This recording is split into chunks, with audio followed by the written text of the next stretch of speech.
Recommend करूँगा कि एक बार you should live the life how our soldiers are living. उसमें डिसिप्लिन भी है, उसमें कंसिस्टेंसी भी है।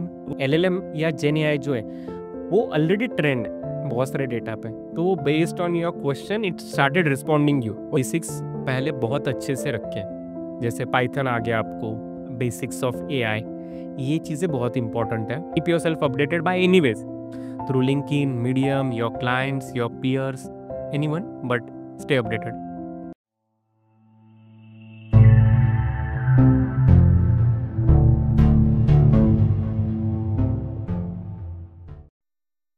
विश्वास के साथ में आपका स्वागत है। आजकल हर जगह एआई, जेन एआई, एजेंटिक एआई की चर्चा है। ये एक मल्टी बिलियन डॉलर इंडस्ट्री है। हमने सोचा हम भी इसे एक्सप्लोर करें। आज हमारे साथ हैं युगल, जो पिछले 5 साल से जेन एआई के कंसल्टेंट हैं। हम जानेंगे उनकी कहानी, उनकी जुबानी, और देखेंगे कि उन्होंने अपना जेन एआई की फील्ड में करियर कैसे बनाया। सो युगल, कैसा लग रहा है? बहुत बढ़िया लगा। और कैसा लगता है जब जिस फील्ड में काम कर रहे हो उसी की न्यूज़ आती पेपर में, आज ये हो गया एआई में, आज जेन एआई में ये हो गया, इतना हो गया, वो हो गया। बहुत कुछ सीखने को है इस फील्ड में। सो जब आपने एक सोल्यूशन इम्प्लीमेंट कर दिया, उसके 15-20 दिन बाद ये पता चलता है कि इसको और अच्छे से इम्प्लीमेंट कर सकते हैं। सो इसकी वजह से थोड़ा और ये लगता है कि हाउ थोड़ा दिन और रुक लें, और अच्छे से हो जाएगा, या फिर इसको कंटिन्यू करें। बट ओवरऑल इन नटशेल सीखने को बहुत कुछ मिलता है, क्योंकि बहुत सारे जो टैलेंटेड लोग हैं अब वो इस फील्ड में आ रहे हैं, वो उनका कंट्रीब्यूशन दे रहे हैं, और they are coming with some different thoughts, different implementation. So हमें भी लगता है कि ये फील्ड कहीं न कहीं बहुत कुछ चेंज करेगी। इंडस्ट्रियल लेवल पे तो हो ही रहा है, लेकिन हमारे पर्सनल लेवल पे बहुत सारी चीज़ें चेंज हो रही हैं। सो कभी-कभी बहुत प्राउड फील होता है कि जो चीज़ हमारे लिए चेंज हो रही है, बहुत सिम्प्लीफाई कर रही है। हाँ, हाँ। I am part of that field. क्या बात है, क्या बात तो है। वो एक अच्छी चीज़ लगती है बहुत बार। तो पर्सनल लाइफ बोले तो फिर आपकी जर्नी कैसे रही? मतलब बचपन से यहाँ तक का सफ़र, मतलब स्कूल, कॉलेज वगैरह कैसा रहा? मतलब आप पुणे के ही हो या फिर? नहीं, नहीं, मैं प्रॉपर बिलॉन्ग करता हूँ छत्रपति संभाजीनगर, महाराष्ट्र से। और फिर स्कूलिंग तो क्या है वहीं से हुई टिल माय 5th स्टैंडर्ड। उसके बाद फिर हॉस्टल चूज़ किया है मैंने फॉर 2 इयर्स। कैसे, मतलब एकदम से, मतलब घर में रहते हुए हॉस्टल एकदम? अ, बहुत नटखट था, स्टडी नहीं करता था, सो पेरेंट्स ने तो डिसाइड। अकेले हो क्या घर के? हाँ, अच्छा, तभी। तो है, सिस्टर है, लेकिन एज़ अ बॉय और लाडला एक ही हूँ। ओके। सो फिर पेरेंट्स को लगा कि थोड़ा बहुत इसको बोलेंगे कि हॉस्टल में डाल देंगे ही, तो स्टडी करने लग जाएगा। फिर भी कुछ इम्प्लीमेंटेशन नहीं हुआ, कुछ इम्प्रूवमेंट नहीं दिखी। सो फिर उन्होंने डिस्कस किया और बोले कि इसको थोड़ा-सा थ्रेटन करते हैं, अच्छा। कि हॉस्टल लेके जाते हैं, दिखाते हैं कैसे लाइफ़ होती है क्या। तो फिर उसके बाद हम गए त्रिमूर्ति पब्लिक स्कूल करे के नेवासा टूवर्ड नगर। सो बहुत इम्प्रेस हुआ मैं, क्योंकि वो हॉस्टल देख के? हॉस्टल देख के, क्योंकि वो हॉस्टल था ही वैसा। वहाँ पे था राइफल शूटिंग, ओह! हॉर्स राइडिंग, क्या बात और है। उसके बाद वे ऑफ लिविंग, और जो भी कहते हैं कि एक एज़ अ स्टूडेंट और चीज़ें वर्क करने के लिए अ, बहुत सारी चीज़ें थी जिसमें except study you can do multiple things. So फिर मैंने हामी भर दी कि अच्छा, मैं जाऊँगा हॉस्टल। फिर वो गेम पलट गया। मा घर वाले नहीं माने? फिर घरवालों को ऐसे लगा कि हमने तो सिर्फ थ्रेटन करने के लिए बोला है ये सच में मान गया। फिर मैंने 2 साल वहाँ पे किया बाय 6th एंड 7th।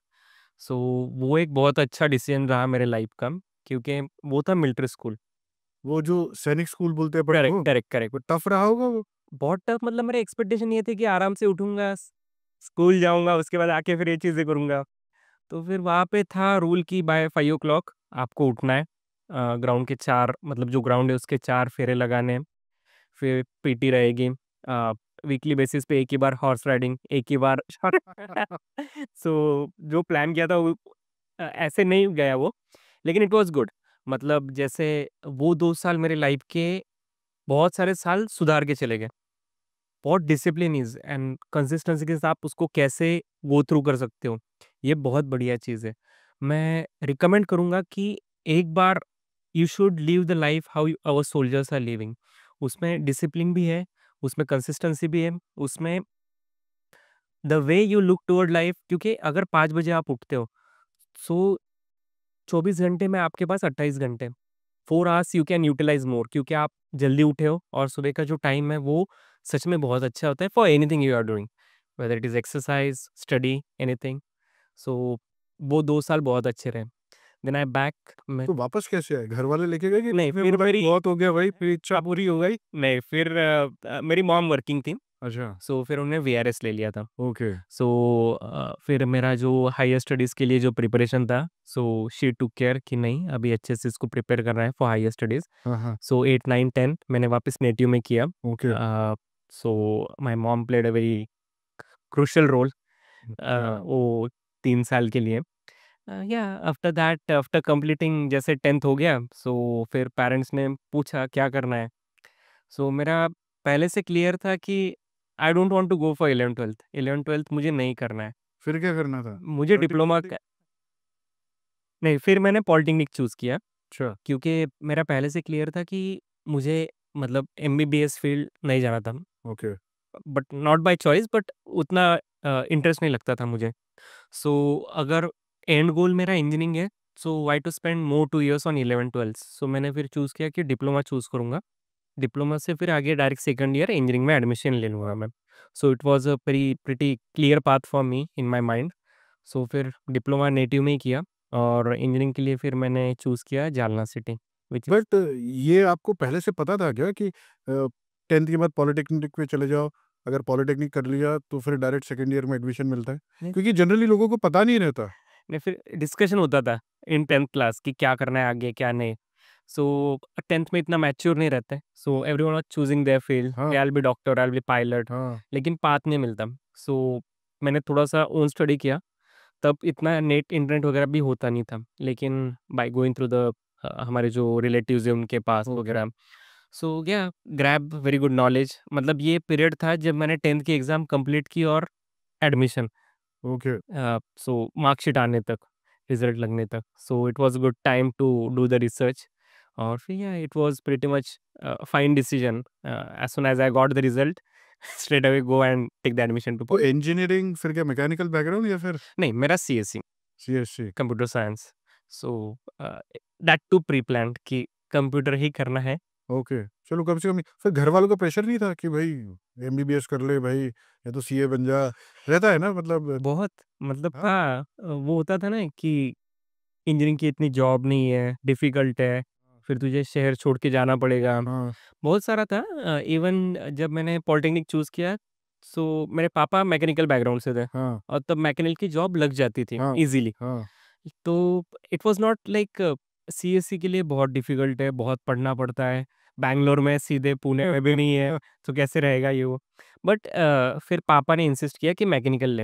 हाँ। मैंने बोला नहीं पापा, मेरा थोड़ा क्लियर है सीएसई। सो फिर 8 दिन बात नहीं की थी पापा ने कि क्या बात कर रहे हैं? मैंने जो कहा वो अब बड़ा हो गया है। सुन नहीं रहे हैं। हाँ, लेकिन आज अगर वो मेरे से बात करते हैं, सो ही कन्फेस कि नहीं, तेरा डिसीजन सही था। It was things went in my favour, क्योंकि तब भी रिसेशन आ गया था। मेरा पास आउट 2008 का है हाँ, और रिसेशन भी 2008 का था, तो बहुत नेगेटिव कमेंट्स है सीएसई को लेके। लेकिन it was good decision, now he is saying happy. हाँ, हैप्पी। तो सही कह रहे हो, 10 एक साल पहले या 15 साल पहले बड़ा टफ होता था पेरेंट्स को मनवाना। मतलब मेरे घर में अगर मैं एग्जांपल बताऊँ ना, मेरे घर में क्लियर माइंडेड था, इंजीनियरिंग मतलब इंजीनियरिंग, उसके अलावा कुछ नहीं। कॉमर्स का तो सी भी नहीं बोलना है, अकाउंट्स अकाउंट्स का नाम नहीं लेना है। तो बड़ा वो है, तो मैं भी समझ सकता हूँ 8 दिन बात नहीं करना मतलब टफ रहा होगा। डिफ़िकल्ट था बहुत। इवन आज के पेरेंट्स को अगर बोल दिया इंजीनियरिंग करना है, तो वो नहीं बोलेंगे। हाँ, आजकल आज उल्टा है। बोलेंगे कॉमर्स ले ले, सीए आजकल कर ले। बच्चे को पूछते बेटा क्या करेगा, क्या करेगा? खैर, तो ये मतलब हॉस्टल, स्कूल, शहर और फिर कॉलेज और इंजीनियरिंग एक ही जगह से करी या अलग-अलग जगह नहीं, से? नहीं, अलग-अलग। जैसे मेरा बोर्न एंड ब्रॉट अप मैं हुआ टिल माय 5th, हाँ, मेरे नेटिव छत्रपति संभाजी नगर। उसके बाद 2 साल hostel, which is Nevasa Nevasa. Trimurti high school. उसके बाद वापस नेटिव फॉर 3 इयर्स। उसके बाद डिप्लोमा भी वहीं पे किया। For engineering I went to Jalna. उसके बाद तो फिर मैं हैदराबाद चला गया अच्छा, फॉर कोर 6 मंथ, या करेक्ट। सो वहाँ से फिर, लेकिन प्रॉब्लम ये होता था कि इंजीनियरिंग कर ली उसके बाद क्या? क्योंकि हमारा थॉट प्रोसेस थोड़ा अलग है कंपेयर टू अदर सिटीज़। जैसे पुणे, मुंबई में थोड़ा क्लियर होता है कि बाय देयर थर्ड ईयर कि उनको क्या क्या करना है। करना है? हमारे यहाँ पे थोड़ा एनवायरनमेंट वाइज़ वगैरह थोड़ा-सा अलग रहता है। पहले इंजीनियरिंग कर लो, उसके बाद सोचते हैं क्या करना है। तो फिर उसके बाद गया मैं हैदराबाद। सो हैदराबाद में 6 महीने, फिर started with SAP ABAP, oh! Completed it along with Java. So side by side 4 घंटे अरे यहीं यहाँ पे। नहीं तो यहाँ सही। हाँ, करेक्ट। जहाँ पे ओपनिंग वहाँ पे हम। फिर वहाँ से रिटर्न आया। एक अच्छी एमएनसी में इंटरव्यू क्रैक किया। Unfortunately they didn't release the offer, not sure. लेकिन इंटरव्यू वाज़ गुड, तो कॉन्फिडेंस तो था कि कुछ ना कुछ कर ही कुछ लेंगे। कर ही लेंगे। लेकिन फिर वही था कि ओपनिंग कहाँ पे है, कैसे, वो ट्रैक करना बहुत डिफ़िकल्ट था। एंड बाय एसएपी अबैप के लिए प्रॉब्लम ये था कि एक्सपीरियंस चाहिए ही चाहिए। एक फ्रेशर के लिए थोड़ा एंटरटेनमेंट कम था। कम था। सो फिर जावा में ट्राई किया, जावा भी नहीं हो पाया, क्योंकि इतना अच्छे से किया नहीं था जितना एसएपी अबैप किया था। फिर धक्के खाए पुणे में। बट अभी जैसे यहाँ तक पहुँच गए, अब ये जावा वेब करके सब पढ़ाई कंप्लीट हो गई, करेक्ट? हुँ, बट ये जो पूरा फेज़ था, स्कूल, हॉस्टल, घर, हुँ, हुँ। फिर हॉस्टल, तो मतलब ईज़ी रही ये जर्नी या कुछ ऐसा मतलब लगा कि नहीं यार मुश्किल जा रही है, मतलब कि आराम से चल रहा था सब? 5th तक तो सब आराम से था। अच्छा, एक बार जब वो हॉस्टल गए तब से तकलीफ हो गई। हॉस्टल गए तब तो मतलब पूरे मतलब जो प्लान था वो अलग ही पड़ गया। ओ क्योंकि ये था कि आराम से उठूँगा, लेकिन 5 बजे उठना पड़ा। और उसके लेकिन वो एक अच्छी चीज़ रही कि उसके बाद से चीज़ें बहुत ईज़ी रही, ओके, क्योंकि अडॉप्ट करने की जो स्किल्स थी, हाँ, वो आ गई। कुछ ना कुछ हो ही जाएगा, ये कॉन्फिडेंस तो था, ओके, या कर ही लेंगे मैनेज करने में। जब मैं फिर इंजीनियरिंग के बाद हैदराबाद भी गया, तब इनिशियल डेज़ थोड़ी डिफ़िकल्टी थी, क्योंकि वापस घर की आदत लग चुकी थी। खाना माँ के हाथ का हाँ, कोई छोड़ना नहीं चाहता। हैदराबाद में अपने मतलब अपने टाइप का नहीं, वो थोड़ा-सा मीठा-सा रहता है हाँ। खाना, वो एक डिफ़िकल्टी गई। तो इट वाज़ मिक्सचर कि up and downs just like our day to day life. लेकिन बैकबोन पे ये था कि बहुत अच्छे से तैयार हो चुका था हॉस्टल में। मतलब वो 2 साल जो गए थे सैनिक स्कूल में, वो पूरे एजुकेशन कंप्लीट करने तक साथ में रहे और हेल्प करते रहे, इर्रेस्पेक्टिव सिचुएशन टफ है या फिर क्या बोलना चाहिए, कोई फेलियर हो गया है या कुछ हो गया है, वो कॉन्फिडेंस दे गए, इन शॉर्ट। कॉन्फिडेंस दे। 2 साल जो थे ना, वो कॉन्फिडेंस दे गए कि how you be confident in yourself, कि कैसे आप खुद को ढाल लोगे। बट ये पूरे टाइम पीरियड में कभी ऐसा लगा है यार कि जब तक पढ़ाई कर रहे थे और कंप्लीट कर रहे थे एजुकेशन, हुँ। यार कि गलत हो गया कुछ तो भी अब हो नहीं पाएगा, कब लगा था? जब सब्जेक्ट आ गए इंजीनियरिंग में, क्योंकि मैथ इतना अच्छे से आता नहीं था इन द सेंस, डिप्लोमा में था टिल सेकंड ईयर, हाँ, 1 ईयर का गैप हो गया। हाँ, फिर वापस डायरेक्ट सेकंड ईयर में एडमिशन लिया, वहाँ पे भी मैथ्स आ गया। हाँ, फिर वो आदत नहीं रही। अच्छा, फिर ऐसा लगा यार हो गया, अब तो गलती हो गई, अब कुछ ना कुछ तो करना ही पड़ेगा। और फिर क्या है, फिर रात-दिन एक करके मैथ निकाला पहले, क्योंकि अगर मैथ नहीं निकलता तो 1 साल और बढ़ जाता। और बढ़ जाता, मैथ की वजह से थोड़ा-सा डर तो लगा था, लेकिन बाद में नहीं। ओके। बाद में इट वाज़ अ, था कि कॉन्फिडेंस तो था ही, और बाकी चीज़ें तो थी कि अ, अगर घरवालों को बोला है कि यही करना है, तो करके भी दिखाना पड़ेगा। कभी ऐसा लगा कि इंजीनियरिंग कर ली, जावा भी कर लिया, वेब भी कर लिया, अब एक आध कोई फील्ड और बची है उसको भी ट्राई कर ले? नहीं, ये पहले फ़ेज़ थी, जब अच्छा, मतलब I am by mistake engineer, I would से। अच्छा, मतलब आईटी फील्ड में। पहले ये था कि मेरे फाइनल ईयर में एक मर्चेंट नेवी का फ़र्म आई थी। अच्छा मर्चेंट नेवी भी? तो उसका ऑलमोस्ट एडमिशन हो चुका था। हाँ, बॉडी चेक जो मेडिकल चेकअप वगैरह होता है, वो पूरा हो चुका था। लेकिन फिर वही था, पेरेंट्स ने ना बोला। ओके। फिर फिर उसके बाद हैदराबाद की जर्नी स्टार्ट हुई। अच्छा, घर वालों ने बोला मर्चेंट नेवी नहीं, हैदराबाद जा सकता है तो चला जा भाई, वहाँ तक जाने दीजिए। करेक्ट। तो फिर वहाँ से वो जर्नी थोड़ी डिवाइड हो गई, और फिर उसके बाद हियर आई एम। हैदराबाद हो गया, अबैप हो गया, ये जावा हो गया, फिर पहली नौकरी कैसे लगी कि इसके बीच में भी और कोई कोर्स है? नहीं, इसके बीच में मैंने इंटर्नशिप की विद अच्छा, एचसीएल टैलेंट केयर। तो वहाँ पे वो जावा की इंटर्नशिप थी, और फिर मैंने पहला जॉब स्टार्ट किया फ्रॉम चेन्नई। ओके, तो वो भी मेरा एज़ अ जावा डेवलपर ही था। लेकिन फिर वहाँ पे मैंने सेम अपॉर्च्युनिटी, उसी फर्म में मैंने एक अपॉर्च्युनिटी ग्रैब की, जो कि डेटा इंजीनियरिंग की थी। ओह! सो फिर उसमें बहुत अच्छे से मैंने सीखा डेटा को कैसे एनालाइज करना है, कैसे उसको यूज़ करना है अकॉर्डिंग टू रिक्वायरमेंट। तो वो एक था। फिर I am back to Pune. फिर मैंने पुणे में एक एमएनसी के साथ काम करना स्टार्ट किया। अ, उसी सेम कंपनी में 2 साल काम करने के बाद उनका एक ब्रीच प्रोग्राम रहता है। अच्छा, उस ब्रीच प्रोग्राम से फिर मैंने एआई में एंट्री की। क्या बात है! हाँ, सो फिर वो ऐसा था कि one of the turning point of my life from data engineer to AI.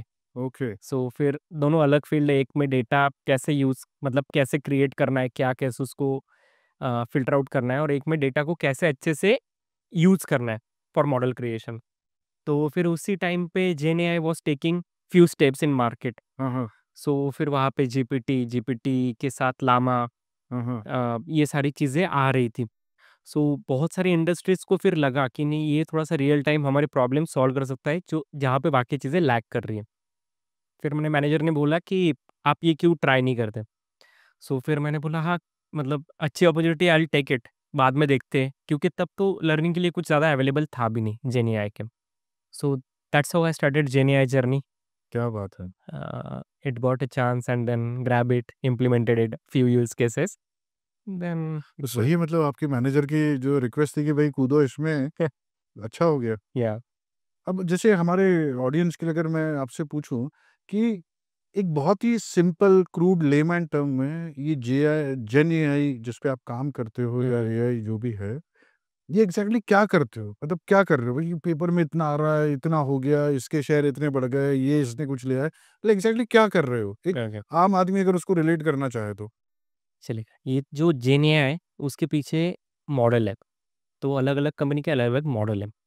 तो ये सारे मॉडल जो है, ये हमारा जो भी अवेलेबल डेटा है, उसके बेसिस पे ये ट्रेन हो चुके हैं। जो भी ऑल ओवर इंटरनेट पे जो अवेलेबल डेटा है, उसको अलग से यूज़ करके, पैरामीटराइज़ करके इसको ये मॉडल क्रिएट हुए हैं। तो ये एक रियल टाइम तुम्हारा अ, हेल्पर है। अच्छा, ये तुम्हें कुछ ऐसे नहीं पूछना कि क्वेरी के हिसाब से जो आपके मन में आता है वो आप पूछ लो। Okay, it will understand meaning, तो और based on that it will respond to you. So ये चीज़ बहुत मिसिंग थी, क्योंकि data over the time collect हो रहा है, लेकिन वो स्ट्रक्चर फॉर्म में नहीं, अनस्ट्रक्चर फॉर्म में, और अनस्ट्रक्चर्ड डेटा को आप यूज़ नहीं कर सकते। Like your this charts, right, what you are doing, what we call chart bot हाँ, है। हाँ, उसमें कैसे होता है, जो उनके पास इंफॉर्मेशन है उसी के हिसाब से ये रिस्पॉन्ड करते हैं, लेकिन एलएलएम या जेन एआई जो है, वो ऑलरेडी ट्रेंड है बहुत सारे डेटा पे, तो वो based on your question it started responding you. और वो धीरे धीरे सीखने भी लगता है। करेक्ट, आपने जो डेटा दिया है, क्योंकि अभी बहुत सारी यूज केसेस ऐसी कि ये जो डेटा है, इसको आपने ट्रेन कर दिया है इंटरनेट ग्लोबल डेटा पे, लेकिन आपके पास अगर 100-200 पीडीएफ है और आपको चाहिए कि इसी पीडीएफ से तू आंसर कर। हाँ, if you use any person SME कि इसके हिसाब से आंसर कर, तो उसको टाइम लगेगा ईच हर पीडीएफ में जाके वो पर्टिकुलर सेक्शन में जाके आंसर करना। लेकिन ये चीज़ें समझता है, ये उस पीडीएफ में जाके उस सेक्शन को उठा के based on your question it will respond.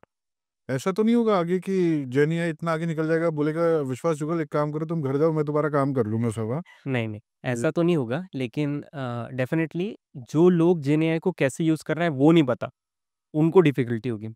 But ये फील्ड इतनी चेंज होती है ना रोज, जितना मैंने पढ़ा है, जितना मुझे पता है, हर दिन कुछ ना कुछ नया, किसी ने ये कर लिया, वो कर लिया, इतना, मतलब आज अगर तुम इस पे काम करो, मेरे ख्याल से स्टार्टिंग में आपने बोला था कि आज ये बनाया है, 15 दिन और रुक जाते तो कुछ अच्छा बना लेते। इतना चेंजिंग है, तो फिर आप अपने आप को इस चेंजिंग फील्ड में कैसे इंश्योर करते हो कि आप जो भी कुछ बना रहे हो, वो सही है, या कस्टमर के लिए या जिसके लिए भी बनाते हो?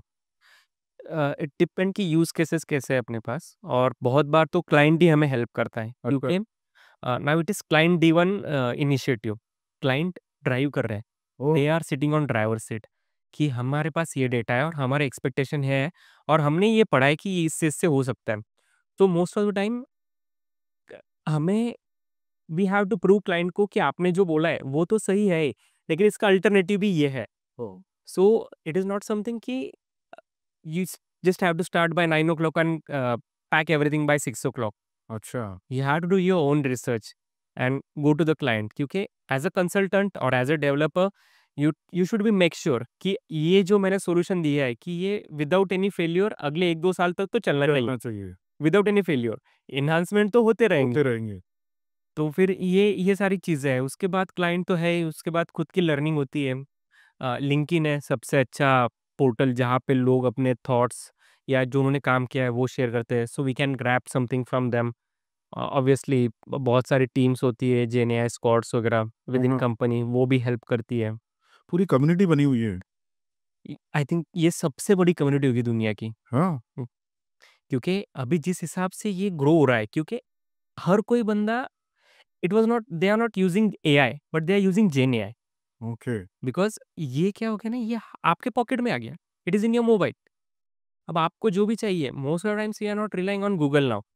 हाँ, we are going Copilot, ChatGPT या परप्लेक्सिटी, जो भी है। सो सून ये मार्केट खा जाएगा गूगल का। अभी जैसे अगर अपन ये और फिर से अगर सिंपल किसी को अगर एक ही एग्जांपल लेके बताना है, तो एआई, जेन एआई और एजेंटिक एआई, ये 3 चीज़ों में फ़र्क क्या है? एआई तो ब्रॉडर फील्ड है। ओके, जेन एआई जो है, ये है कि आपने एक कुछ चीज़ें पूछी, आपके क्वेश्चन को उसने समझ के आंसर किया। ठीक है, it could be a repetitive process. Okay, लेकिन जेन एआई में वो कैपेबिलिटी नहीं है कि वो आप मतलब from taking authority from you do something for you. Okay, whereas in agentic AI हमने अथॉरिटी दी है, या it have right to go ahead and do something for us. जैसे आपने पूछ लिया कि मेरा प्लान क्या है कि मुझे from Maharashtra I have to go to Kashmir हाँ, फॉर 5 डेज़ ऑफ ट्रिप। हाँ, तो वो आपको प्लान दे देगा। आप मुंबई से या पुणे से फ्लाइट है दिल्ली के लिए, दिल्ली से आप जा सकते हो, या पंजाब तक है, पंजाब से आप जा सकते हो। It will give you the steps, but it will not do something on top of on your half.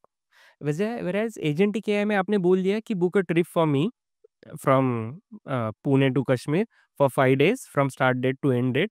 My traveling is from SpiceJet or Indigo or Air India. सो अब एजेंट के पास इतनी अथॉरिटी है कि मतलब दे सकते हैं, it it don't have by default but you can do the programming. अब वो अपने हिसाब से वेबसाइट पे जाके लोवेस्ट रेट सर्च करके आपके टिकट बुक करके, कैब बुक करके आपको मेल कर देगा। क्या बात! सो बहुत अच्छे से अगर इम्प्लीमेंट कर दिया इसको बहुत सारे फील्ड में, तो ये बहुत सारे इश्यूज़ को सॉल्व कर देगा।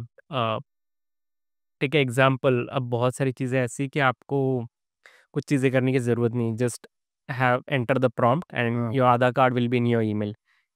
Part of agentic AI. सही है, काफ़ी इंटरेस्टिंग है। बहुत। और दिस इज़ समथिंग स्टार्टिंग, और I would say this is just end of the start. End of to start the story yet to start, I guess. It's the second chapter and then final, I am not sure.